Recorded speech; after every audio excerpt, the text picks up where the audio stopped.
Department's Homicide Division and is a familiar face on television, providing details of one murder investigation after another.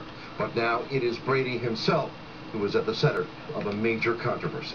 Monday night, and the big story on Action News tonight is the latest on the probe into an alleged cover-up in the Philadelphia Police Department. A published report this past weekend says that back in February 1998, James Brady was drinking with other officers at this bar in Northern Liberties. Sometime after midnight, the Internal Affairs report states that Brady was stopped by a patrolman, Ricardo Colon, because his unmarked patrol car had a crumpled front end, an inflated airbag, and steam rising out of the engine. Colon said that Brady slurred his speech, couldn't walk steadily, smelled of alcohol, and showed evidence of wetting his pants. Then, according to the report, then Lieutenant Joseph DiLacqua ordered that Brady's car be moved up against an L pillar on Front Street to make it look like Brady had swerved to avoid another vehicle. Brady was not arrested. Had he been charged with drunk driving, he could have been fired. This all happened just a couple of weeks before John Timoney took over as commissioner. He reviewed the case and suspended both Brady and DiLacqua for 20 days. DiLacqua was later promoted to captain, Brady now chief of homicide. Day one, I believe in redemption, that if you commit even a major infraction, that shouldn't be held against you for the rest of your career. But District Attorney Lynn Abraham now says she is going to take a hard look at this entire matter. Action News reporter Dan Quayer is live at police headquarters tonight.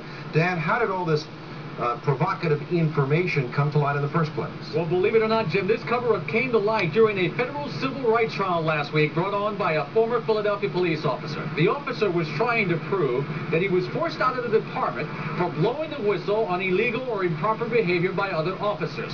He lost that federal case, but out of it came this bombshell and others.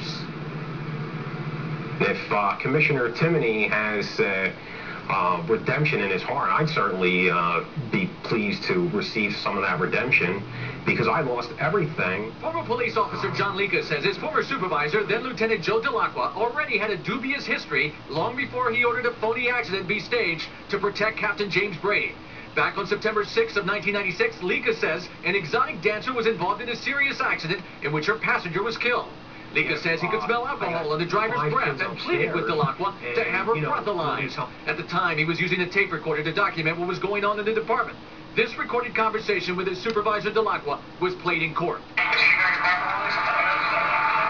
DiLacqua says he called accident investigators anyway, and his subsequent breathalyzer found her blood alcohol level to be 0.2, more than twice the legal limit.